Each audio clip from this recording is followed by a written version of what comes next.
Silencio. Bueno, vamos a empezar, ¿ok? Silencio, vamos a comenzar la parte rapidita de teoría y de ahí vamos a hacer nuestra, como les había comentado en la anterior clase, para lo que es su primera clase, hoy día tenemos una pequeña práctica posterior a esto, que justamente tiene que ver con los casos clínicos, así que en realidad no es necesario que estudien, pero sí que me atiendan ahorita bien para que ustedes puedan entender todo y también puedan entender cómo van a hacer sus prácticas que les voy a dar, ¿ya? Para lo que es su primera clase, la anterior clase avanzamos anatomía del oído, ¿ya? Hoy día nos toca semiología del oído y la próxima clase iniciamos con patologías del oído, ¿ya?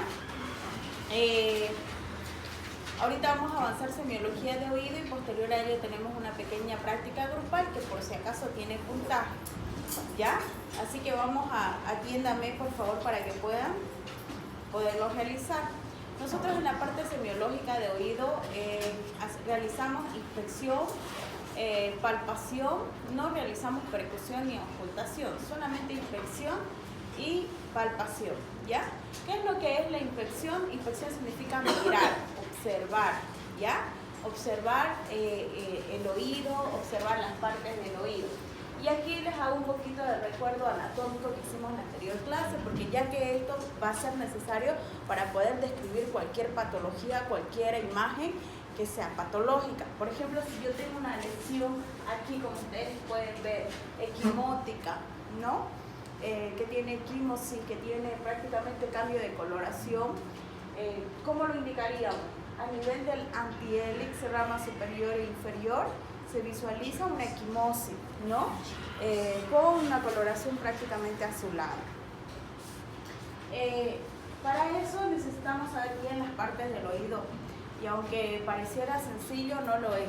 Recordemos, tiene cuatro eminencias que son el hélix, la primera, el antihélix que tiene una cama superior e inferior, el trago y el antitrago.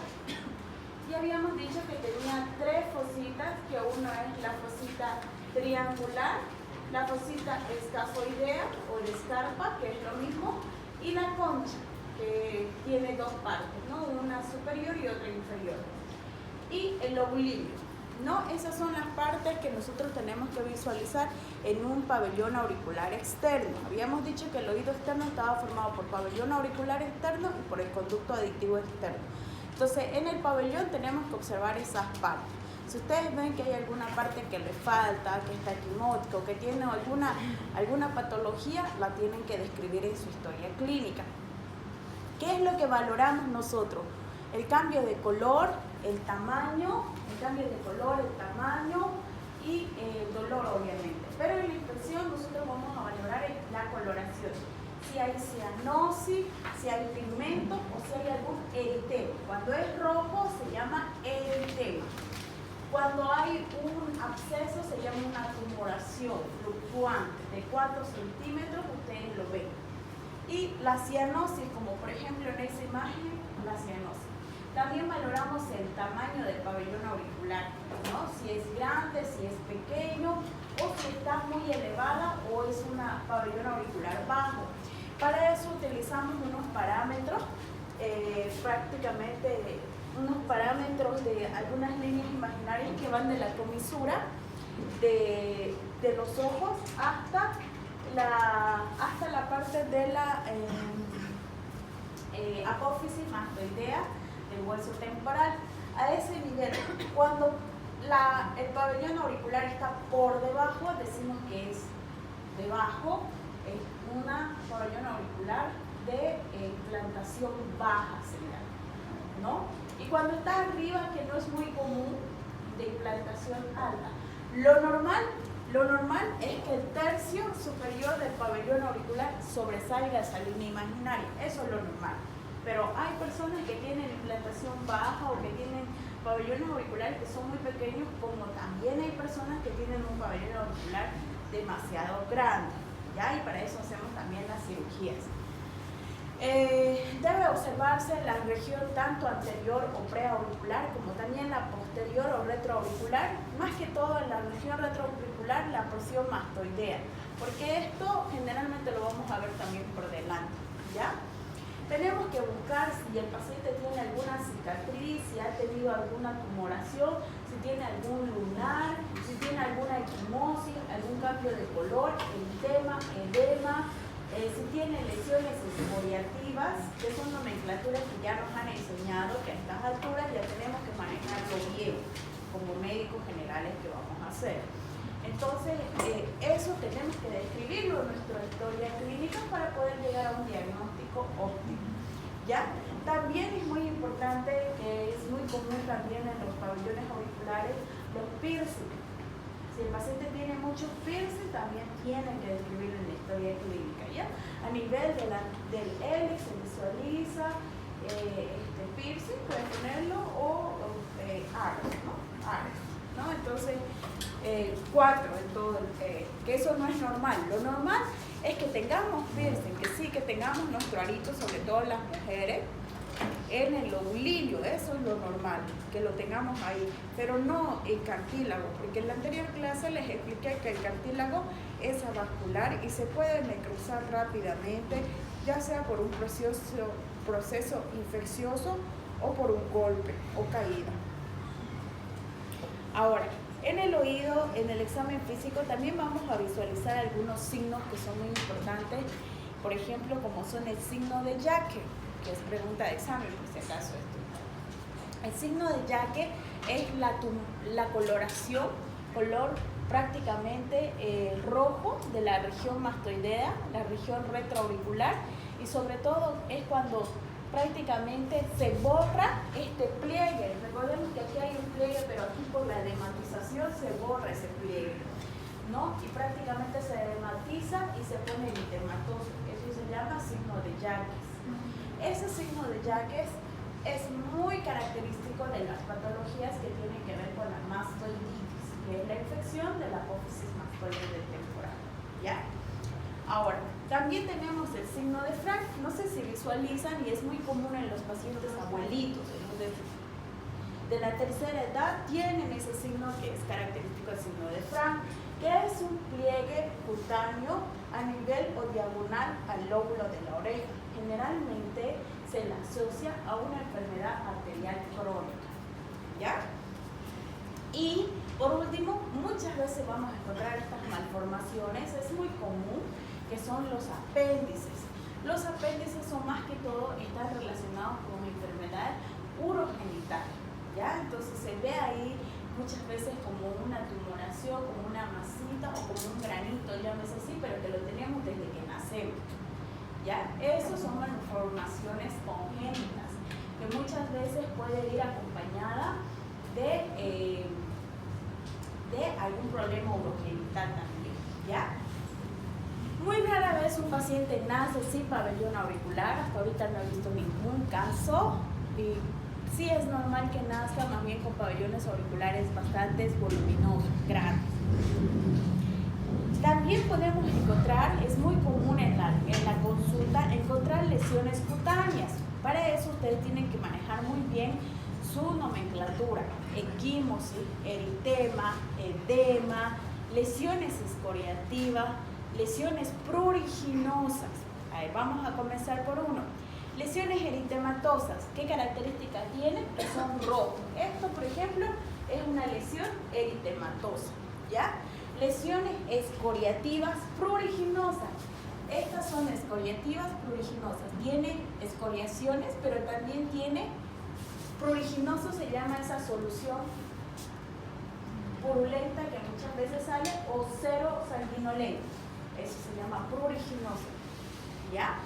También podemos encontrar lesiones necróticas, como esta. Por ejemplo, estas son lesiones necróticas de más o menos medio centímetro. ¿A nivel de dónde? A nivel del antihélix, ¿no es verdad? Una lesión necrótica, pareciera un lunar, pero también no parece porque es necrótica, es negra. ¿Ya? También, a ver, ¿qué otra nomenclatura? Escoriaciones, eritema, equimosis. Equimosis es la coloración azulada que van a encontrar, ¿ya? O la cianosis, muchas veces también conocida, que hay a nivel del pabellón auricular, ¿ya? ¿Cómo describir un absceso, por ejemplo, en cualquier lado? Una lesión, ¿no? Una lesión de, siempre decir la medida de más o menos 1 centímetro, ¿no? Prácticamente está fluctuante. Fluctuante significa que tú lo tocas y se pone blandito, ¿no? Como si estuvieras tocando así, como si estuvieras tocando un globo, digamos, ¿no? Fluctuante.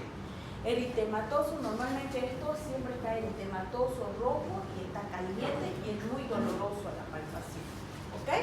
Entonces, esas características, esa nomenclatura semiológica tienen que manejarla muy bien, indicando dónde está la lesión, ¿ya? Ya no podemos decir, ay doctora, ahí en la oreja creo que tiene una lesión negra, así no sé. No podemos hablar, tenemos que hablar con propiedad médica, ¿ya?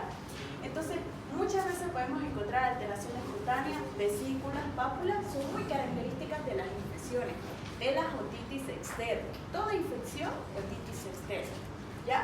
También pueden haber úlceras persistentes en el reborde auricular, que son muy características, o lunares muy voluminosos que cambian de color, sobre todo comienzan como cafecitas, se hacen rojas y terminan haciéndose negras y se agrandan. Esas son muy características de los melanomas. Entonces me ha pasado muchas veces, no muchas, unas 4 veces que me han venido con pacientes, sobre todo los abuelitos, que le salió un lunarcito, que cambió el color, aumentó el tamaño y se hizo negro. Cuando tomo biopsia, listo, melanoma. Entonces hacemos cirugía y sacamos prácticamente toda esa zona y hacemos vaciamiento ganglionar de la zona. Todo eso tenemos que anotar en nuestra historia clínica.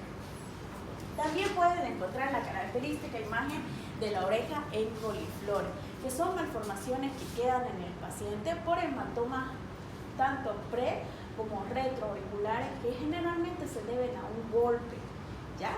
Es muy característico este tipo de orejas en los pacientes que son boxeadores. Van a ver que te digo los boxeadores porque tienen a darse puñete justo ahí, ¿no? Entonces, porque siempre es, ¿no ves? Ahí, ¿no ves? Entonces siempre lesionan esa oreja del coliflor. Es muy característica, yo constantemente veo esos casos. ¿Ya? También tenemos que hacer la palpación, palpar. Empezamos a palpar todo el hélix, el antihélix, el lobulillo. Hacemos la palpación del trago, aquí, palpamos, y también hacemos la palpación de la apófisis mastoide. Esto es muy importante para poder hacer un diagnóstico de algunas lesiones. Por ejemplo, si nosotros palpamos el trago y el paciente le duele aquí, cuando le estoy apretando le duele, sí, es muy característico de la otitis externa, ¿ya? Generalmente, ¿por qué? Porque ahí cerquita está el conducto auditivo externo, entonces le provoca dolor. Pero, por ejemplo, si nosotros palpamos aquí la apófisis mastoide y al paciente le duele, es muy característico también de una otitis media, generalmente una mastoiditis, ¿ya? Entonces, identificamos tumoraciones también, si hay algún tumor. Generalmente los abscesos son tumoraciones fluctuantes, eritematosas, calientes, rojas, ¿no? Eritematosas. Descartamos también adenopatías, es muy común, a veces me pasa, le estoy palpando por aquí y tiene como ganglios, ¿no? Eso se llama adenopatías. Tú sientes como una bolita, doctora, hace unos días me salió una bolita y cuando le haces fotoscopía, está saliendo pus de adentro. Entonces, generalmente, como esta es una zona bien irrigada, hay ganglios, hay una cadena ganglionar cervical y retroauricular. Entonces, estos ganglios, cuando hay una infección, tienden a aumentar el tamaño y tú los puedes palpar, ¿ya? Eso no necesitas retirar ni sacar. Me ha ocurrido mucho en el paciente de COVID. Han habido muchos pacientes que han venido con otitis a la consulta, otitis graves, incluso perforativas, y que han quedado con muchos ganglios cervicales, ¿ya? Entonces eso es muy común. Solamente hacemos tratamiento, por si acaso los ganglios no se operan. Con tratamiento mejora.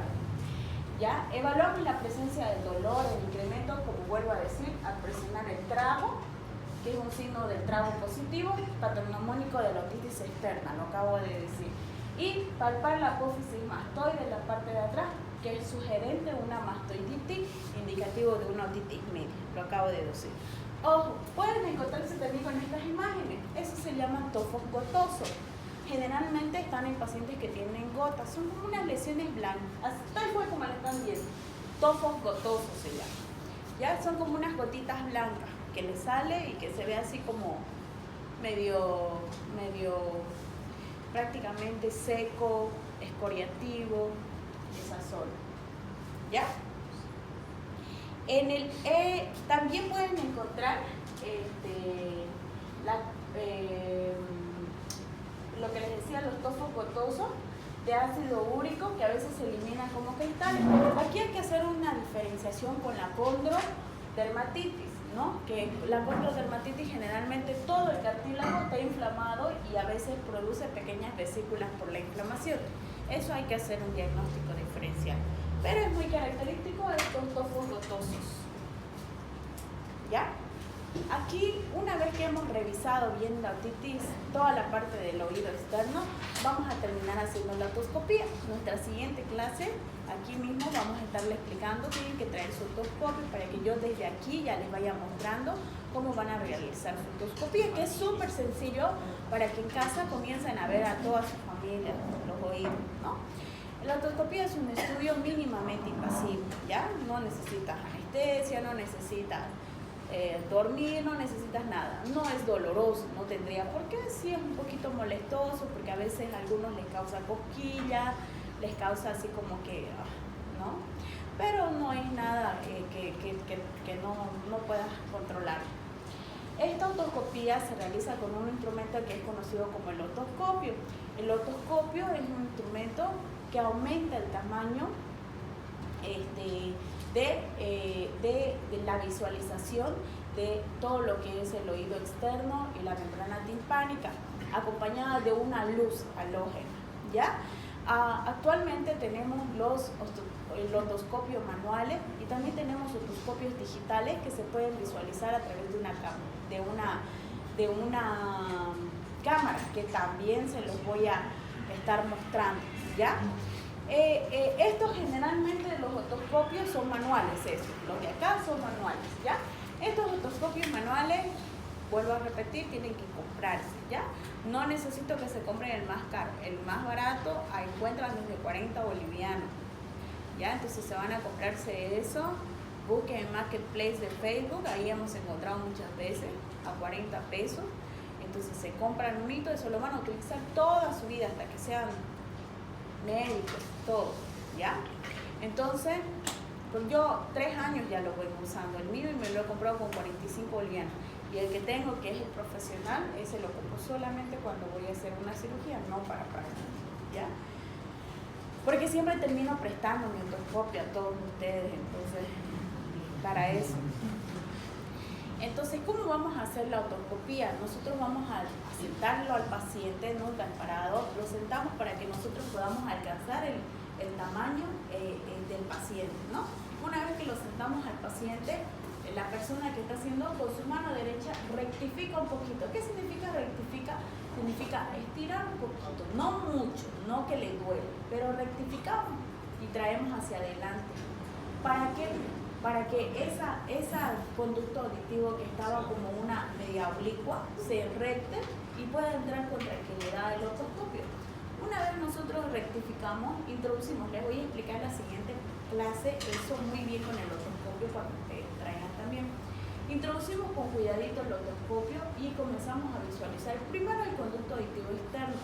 Es muy normal que encuentren folículos pilosos, que encuentren cera, seca o a veces húmeda, es muy normal, ¿ya? Lo normal no es encontrar tapón cerumen, algún objeto extraño, alguna lesión en la membrana timpánica, eso no es normal, ¿ya? Entonces, de esa manera vamos a realizar, visualizamos a través del otoscopio, rectificamos y visualizamos. Les voy a explicar, lo van a realizar conmigo, ¿ya? Comenzamos siempre explorando el oído sano. para poder observando cada una de sus características. Rectificamos, ya les dije, jalan un poquito el conducto y lo llevan hacia adelante, cosa de que se recte el conducto auditivo externo. Introducimos el otoscopio, debe hacerse de forma muy delicada y observamos primero el conducto auditivo externo, la coloración, el folículo piloso, el carácter descamativo que tiene y por último vemos la membrana timpánica. Generalmente muchos pacientes que tienen otitis, el otoscopio muchas veces cuando es de causa infecciosa, bacteriana, provoca dolor. Es decir, que cuando tú le introduces el otoscopio le produce dolor. Pero muchas veces hay algunos pacientes que sufren de micosis ótica, les produce picazón o muchas veces incluso alivia el picor. ¿Ya? En la otoscopía del conducto auditivo externo, este es un examen normal. Así vamos a visualizar un conducto auditivo externo. ¿Ya? Muchas veces blanquito, rosadito, ¿ya? Generalmente con descamaciones, que es normal encontrar una descamación de cerumen, que tenga un poquito de cerumen. Puede. ¿Ya? Y en el fondo van a visualizar esta membrana timpánica que tiene características de una membrana casi prácticamente transparente, semitransparente, es de color perla nacarada y presenta también unas partes que van a ver aquí, por ejemplo, el triángulo luminoso y esta parte de aquí que es el manubrio del martillo, ¿ya? O mango del martillo, ¿ya? Esas son lo que generalmente esta membranita está íntegra en todas sus partes. Tiene que verse así, semitransparente, color perlita, nacarada y con sus partes íntegras. ¿Ya? No es normal que una membrana timpánica esté perforada o que esté negra o que esté necrotizada, que también van a visualizar. ¿Ya? Es cartilaginoso en su parte externa y óseo en su parte interna. Se estrecha a la altura del istmo y está recubierta de glándulas sebáceas que son las encargadas de producir la cerumen. ¿Ya? A medida que se avanza, la piel es cada vez más delgada hasta constituir una sola capa epidérmica sobre la membrana timpánica. En la otoscopía patológica, ustedes pueden visualizar, por ejemplo, no visualizar nada y ver todo negro y ver muchas veces algodón que ya está ahí putrefacto, chiquitito obviamente, ¿no? A veces se ve tapón, cerumen. Esto, por ejemplo, son cuerpos extraños. Aquí se ve grande, pero es chiquitito. Es una paja, una pajita, ¿ya? Aquí, por ejemplo, vemos un osteoma. ¿Qué quiere decir? Como un tumorcito blanco, chiquitito. Y aquí, si se fijan, no se ve la membrana timpánica, se ve todo negro. Esto generalmente ya llega a ser un tapón cerumen, ¿ya? Les voy a mostrar igual otros tipos de tapón cerumen. Aquí no se ve la membrana timpánica, si ustedes se fijan se ve una membrana prácticamente amarillo verdosa con bastante flujo de pus, ¿ya? Y en el conducto auditivo externo, ¿qué van a visualizar? Lesiones supurativas, ¿no? En todo el contorno, ulcerosas supurativas en todo el conducto auditivo externo. Esto generalmente también es una otitis externa, ¿ya? Que ya lo vamos a ir viendo en las patologías. Entonces, ¿qué visualizamos? Podemos visualizar el patológico como de ya un conducto auditivo externo edematizado, rojo, eritematoso. No se olviden de la nomenclatura médica, ¿ya? El tapón cerumen muchas veces, si es mucho tiempo, hay que tener mucho cuidado para retirar el tapón cerumen. Ya les voy a explicar, tenemos un tema de solamente el tapón cerumen, ya que cuando es muy crónico, y está con una infección en ese momento, generalmente no hacemos ni lavado óptico ni retiramos el tapón cerumen, porque al momento de retirar podemos perforar la membrana timpánica. Me ha pasado a mí también, que cuando hay tapón cerumen y está con infección, primero hay que bajar un poco el cuadro de infección con antibióticos y recién programar a un paciente en 2 semanas para poder realizar el lavado óptico y retirar el tapón cerumen, porque si no podemos perforar, ¿ya? Pueden haber malformaciones anatómicas, como les decía, los osteomas, que provocan un pequeño estrechamiento en el conducto auditivo externo, dificulta la visión anterior del tímpano y vuelvo a repetir, pueden haber cuerpos extraños como son los insectos. ¿Ya? ¿Qué es lo que vamos a ver en una membrana timpánica normal? Esta es íntegra, transparente, color perla nacarada, hay el triángulo luminoso o cono luminoso, el ombligo, el mango del martillo, ¿ya? La rama larga del yunque y el pliegue anterior del martillo. La porción flácida, ¿ya? Estas son las partes de una membrana timpánica. Y lo mismo, o también cuando ustedes quieren hacer una descripción de alguna patología o por ejemplo de alguna perforación. Si hubiera una perforación, utilizamos el nombre de los cuadrantes. Tenemos, viendo de aquí hacia adelante, de acá, por ejemplo, esto es, ¿lo ven? La membrana timpánica, pongamos antero superior, antero inferior, póstero superior, póstero inferior. Ya se divide en 4 cuadrantes. Póstero superior, póstero inferior, antero superior, antero inferior. Así se divide la membrana timpánica. Cuando ustedes encuentran alguna lesión, algún tumor, algún osteoma, alguna perforación de esa membrana, tiene que decir a nivel del cuadrante antero superior se visualiza una perforación de la membrana timpánica aproximadamente unos 3 milímetros. Así tienen que describir, si ustedes ven. ¿Ya? Así de bonita se tiene que ver, rosadito el conducto auditivo externo de una membrana timpánica semitransparente, un conito luminoso, el martillo, el repliegue del martillo íntegra en todo su contorno y prácticamente semitransparente, color perla nacarada. ¿Ya? Vuelvo a repetir, debemos describir, a veces visualizar, tratar de ver el mango del martillo, el ombligo, la apófisis corta del martillo, el triángulo luminoso y el ánulus timpánico. ¿Ya? Con que vean bien el cono, el martillo y la rama del yunque está bien. Y el contorno total de la membrana timpánica. También podemos visualizar membranas timpánicas patológicas. Estas tienen que ver con el cambio de color. El cambio de color, aquí valoramos mucho el cambio de color, las alteraciones de los relieves, la alteración de la integridad y la alteración de la posición y la movilidad. Por ejemplo, aquí podemos ver un abombamiento de la membrana timpánica. El color ya no es semitransparente, es un color ámbar, un color mostaza, ámbar. ¿Ya? Y además, si yo tendría que describir esto, ¿cómo lo describiría? En cuadrante antero superior se visualiza una lesión ulcerosa con bordes eritematosos a nivel de la membrana timpánica. ¿Ya? Y aquí vemos, por ejemplo, un abombamiento de la membrana timpánica. Les voy a mostrar más imágenes para que ustedes puedan visualizar. ¿Qué valoramos? Entonces, la posición normal. Esta es la posición normal, así, ¿no? Transparente, el martillo, la porción luminosa aquí abajito, eso es lo normal. Pero, por ejemplo, la posición de esta está retraído. ¿Qué quiere decir retraído? Está como yéndose hacia adentro. Eso se llama retraído. Está abombado, está como la membrana timpánica queriendo salir hacia afuera. Eso se llama retraído hacia adentro. Miren, no se visualiza bien la forma de la membrana timpánica. Abombado, ven aquí cómo se abomba, como un globito. Aquí, ¿no? Entonces eso se llama abombado. Membrana timpánica retraída, membrana timpánica abombada. Es súper sencillo. La membrana timpánica retraída se entra hacia adentro y la abombada se sale hacia afuera.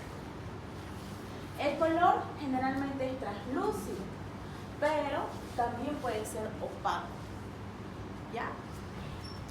El color, sobre todo la transparencia, ¿no? Puede ser translúcido, puede ser opaco. Y en el color podemos encontrar, lo normal es que sea gris perla, ¿ya?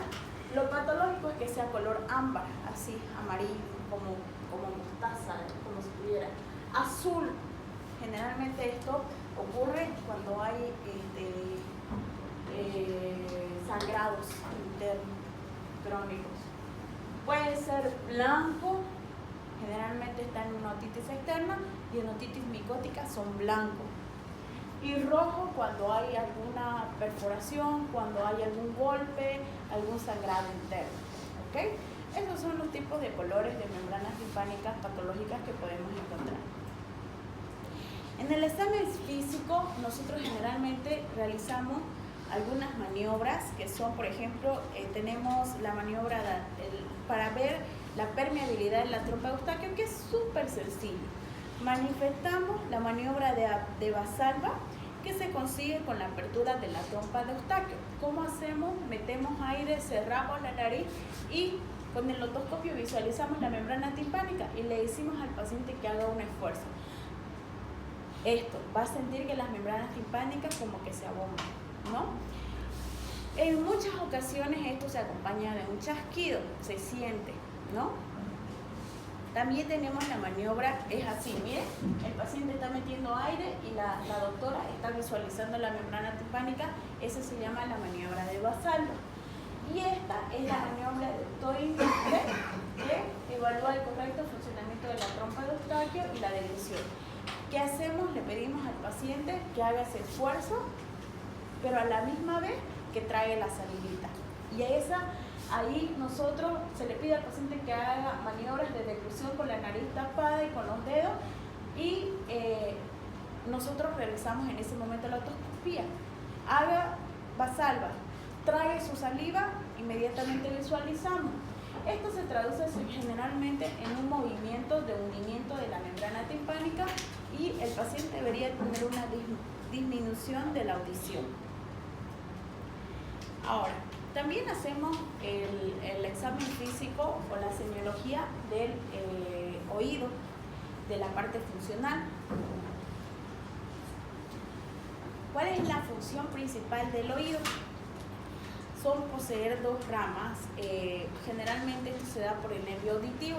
El nervio auditivo, gracias a sus células bipolares, son los que prácticamente toman el sonido externo y lo llevan a través de una vía nerviosa, como indiqué en la anterior clase, hasta el centro nervioso de la audición. La primera neurona en la vía auditiva se encuentra en la cóclea, en el ganglio espiral, y en la rama vestibular va a estar formada por prolongaciones axonales del ganglio de Scarpa. También realizamos la exploración de la rama coclear. Actualmente ya no, antes sí, ¿ya? Utilizamos este instrumento que es conocido como el diápason. El diápason para poder realizar exploración de la rama coclear, generalmente para ver si hay una hipoacusia o hay una hipoacusia de conducción o de percepción. Cuando hay una hipoacusia de conducción, cuando hay lesión en el conducto auditivo externo, se ha cerrado el conducto auditivo externo, la membrana timpánica se ha perforado, se ha tapado, eso es de conducción. Y cuando hay una hipoacusia de percepción, es cuando el sistema nervioso es el que tiene el problema o el nervio auditivo. ¿Ya?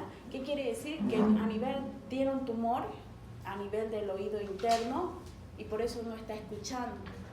Porque el nervio auditivo está lastimándose, está prácticamente ahí comprimido, o en el sistema nervioso central porque el paciente ha tenido un traumatismo craneoencefálico y no está pudiendo escuchar bien porque justamente ese centro nervioso de la audición está lesionado, ¿ya?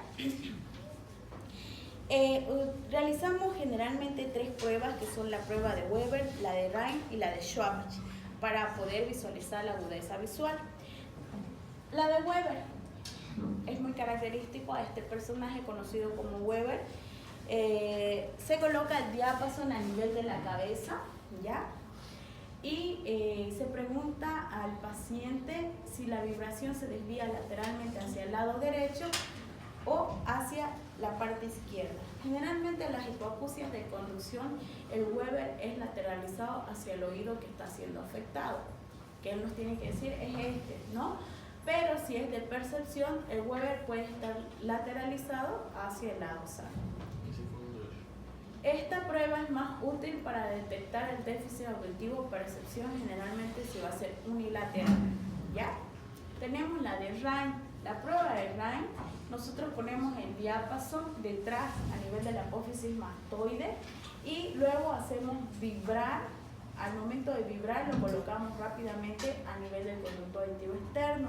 Se dice que el RAIN es positivo normal cuando la vibración continúa percibiéndose cuando se coloca el diápaso frente al conducto auditivo externo el doble del tiempo percibido en la mastoide, mientras el negativo es anormal cuando existe una mejor conducción ósea que aérea, ¿no? Entonces aquí el paciente prácticamente la vibración, cuando es normal debería escuchar la vibración todavía en el conducto auditivo externo, pero cuando no la escucha esta es negativa y generalmente esto es anormal. Y por último tenemos la prueba de Schwabach, que es la más facilita. Se coloca el diápaso detrás de la apófisis mastoide para poder medir los segundos durante los cuales el paciente percibe el sonido. Cuando este es mayor a 20 segundos, la prueba es alargada, y cuando es menor a 16 segundos, la prueba es acortada. En la hipoacusia de conducción, la prueba es alargada, y en la de percepción, la prueba es acortada. Aquí les muestro una imagen prácticamente donde indica un resumen de los tres. Cuando la hipoacusia de conducción, la prueba de Weber está lateralizado hacia el lado de la lesión, el RAIN es negativo y el Schwabach es prolongado. Y cuando la hipoacusia de percepción está lateralizado hacia el lado sano, el RAIN es positivo y el Schwabach está acortado. Utilizamos algunos otros estudios como son las audiometrías, que esto ya generalmente lo pedimos nosotros, la parte de nuestra especialidad. Estas audiometrías son pequeños micrófonos que se colocan a nivel de la membrana timpánica o a nivel del conducto auditivo externo y se miden los decibeles por lo que el paciente puede escuchar en 24 horas, ¿no? En 24 horas o en el tiempo de potencial.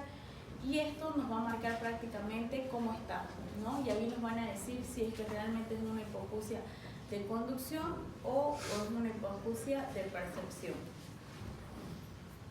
Hacemos por último las pruebas de la rama vestibular, que generalmente esto lo hacemos preguntando al paciente si ha tenido vértigo o mareo. ¿Qué es el vértigo? Es la sensación de giro. Sientes que te está girando todo, tú estás aquí pero todo te está girando. Puede tener alucinación de movimiento, es subjetivo o objetivo, y el mareo generalmente es la sensación displacentera, ¿no? Como, ay, me quiero caer, ¿no? De desequilibrio tanto postural como en la marcha, ¿ya? Pueden ser, del sistema vestibular pueden ser irritativas o destructivas. El nistagmo, cuando son irritativas, el nistagmo es hacia el mismo lado de la lesión, y cuando son destructivas, la mirada es hacia el lado sano.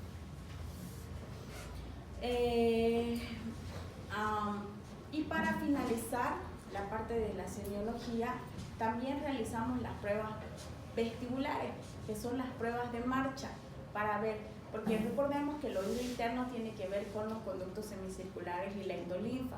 Estos conductos semicirculares y la endolinfa son los que van a percibir la parte del equilibrio. Para eso realizamos reflejos que son reflejos vestibuloespinales o vestibuloculares, que generalmente se le pide al paciente, se le talla una raya y se le pide al paciente que siga caminando por la misma raya, ¿no?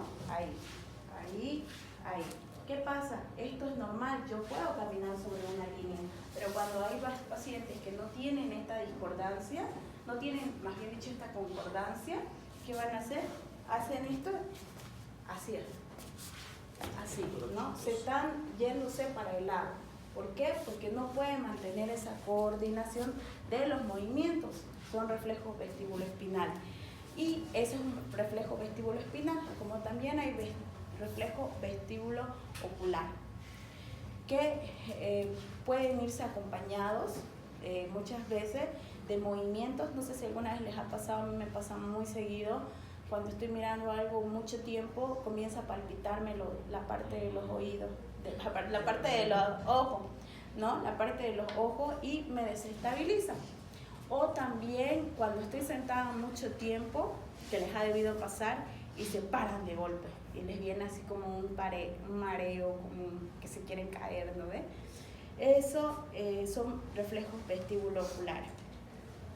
Tenemos la prueba de los índices de Varani, que es el reflejo vestíbulo-espinal, cuando existe un compromiso laberíntico, y la prueba de Romberg, que es cuando existe una alteración vestibular en el sujeto, tiene a inclinarse hacia un lado, que es el Romberg laberíntico. Muy poco utilizamos estas pruebas, que son las pruebas de temperatura, cuando el agua es fría o cuando el agua es caliente. Esto lo vamos a hacer también cuando realicemos el lavado óptico, porque ahí nosotros medimos un poquito la temperatura. La temperatura para realizar el lavado óptico en el paciente no tiene que ser ni muy caliente ni muy fría, tiene que ser normal, atemperada, ¿no? De más o menos unos 30 a 32 grados, más o menos, en término medio, porque esto puede estimular a la conducción de los conductos semicirculares y producir algún tipo de nistagmo o mareo.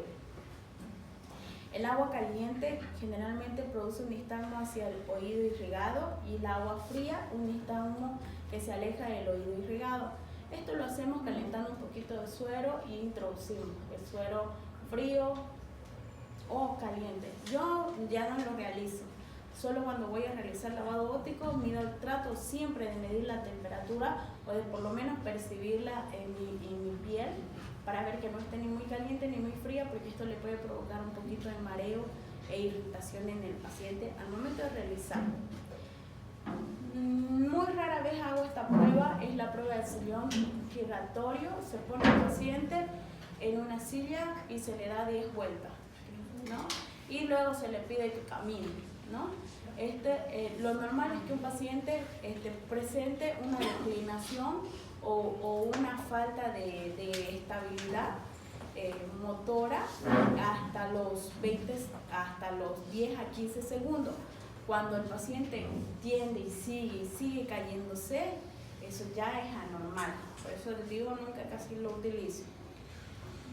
Y esta jamás la he utilizado, pero es la de la estabilidad, la de Rademacher-Garcia, que es se le pone al paciente en una camilla inclinable, o como ustedes pueden ver en estos, exactamente, que los traen para atrás, adelante, atrás a un lado. Generalmente esto en el juego, el que dura más es el que gana, ¿no es verdad? En estas patologías el paciente a las primeras se cae, ¿ya? ¿Por qué? Porque no tiene esa estabilidad del equilibrio para poder manifestar esos movimientos directos y rápidos que da el cuerpo, ¿ya?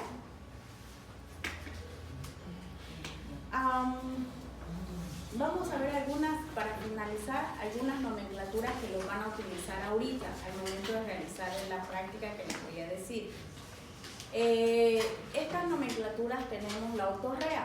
Van a encontrar mucha otorrea en nuestro semestre, en estos meses que vamos a realizar otoscopía. ¿Qué es la otorrea? Es el flujo que sale por el oído, por el conducto auditivo externo, y que es a consecuencia de una enfermedad o de que se haya perforado la membrana timpánica. Puede ser externo o puede ser de origen medio. Puede ser bacteriana. La bacteriana generalmente es purulenta, ¿ya? Es una secreción clara que arrastra un contenido descamativo del conducto auditivo interno y después termina siendo purulenta, incluso llegando a ser verdosa, ¿ya? Muy viscoso y sobre todo maloliente. Eso son otorreas de causa bacteriana. Ahí ustedes se van a dar cuenta. Las otorreas de causa fúngica generalmente se caracterizan porque me pica mucho el oído. Eso se llama prurito óptico. Tras un periodo de una sensación dolorosa, la secreción se manifiesta con aspecto serosanguinolento, que no suele ser muy intenso. Y muchas veces, cuando el paciente tiene mucho tiempo esta otorrea y viene acompañada de dolor, y este dolor de un momento para el otro se va, ya no hay, ahí hay que tener mucho cuidado, porque allí puede ser que haya hecho ya una perforación de la membrana timpánica, ¿ok? Ahí ustedes ven la imagen, cómo está saliendo. Esto es de causa bacteriana. Otorragia. Otorragia es el sangrado que sale por el contenido hemático, por el conducto auditivo externo. Puede proceder del conducto, puede proceder del oído medio o muchas veces puede estar asociado a un traumatismo cráneoencefálico o a un proceso infeccioso. Esto va a radicar en la localización de dónde es el sangrado, siendo muy importante descartar de que provenga del oído medio o debido a una fractura a nivel de la base del cráneo, ¿ya? ¿Qué es la otorragia? Es la salida de sangre por el oído y generalmente puede ser a traumatismo, fractura o por una infección muy fuerte o por algún proceso neoplásico también. Otorragia o otoliporrea. Esto es la salida, hay que diferenciarlo de una otorrea. La otorrea bacteriana es muy parecida a la otorragia, ¿ya? Pero en estos casos, esta otorragia hay que mandarla siempre a cultivar o hacer un estudio citológico si estamos con esa duda. ¿Y cuándo lo vamos a pedir? En pacientes que tengan esta imagen, ¿qué se llama esto? Exacto, ¿no? Que generalmente son en los traumatismos craneoencefálicos, ¿no? Es porque hay una fractura a nivel del base del cráneo o a nivel del peñasco y produce una otorragia, ¿no? Es muy conocido ver el signo de Jourdain, que es la mancha que vamos a encontrar a nivel del conducto auditivo externo y el conducto auditivo externo. Por último tenemos los acúfenos o tinnitus, que esto es muy común en los pacientes de la tercera edad. Los abuelitos todo el tiempo vienen con eso. Doctora, escucho así como un sonido de una mosca que está aquí, pero solo yo lo escucho, nadie más lo escucha. Y se suelta. Así, todo el tiempo, lo siento. Esos son acúfenos. Es la percepción de un sonido no engendrado por una vibración del mundo exterior e inaudible para otras personas. Si yo lo veo, no. Si yo estoy escuchando, no lo escucho. Esto es más que todo un fenómeno psicosensorial experimentado en un córtex auditivo. Todo acúfeno debe ser estudiado también junto con el sistema nervioso central. No constituyen en realidad por sí una enfermedad, son un síntoma que puede deberse a múltiples causas. Y bueno, ahí hemos terminado. Esto lo van a leer ustedes, que ahorita justamente es parte de la práctica. Escúchenme un momento, por favor. A ver. Silencio. Todavía nos queda tiempo, ¿ok? Ya. ¿Quieren que sea grupal o cada uno? Ya. Pueden hacer grupos de las personas que ustedes quieran, menos que sean más de 10, no. Menos de 10. ¿Ya? Rapidito.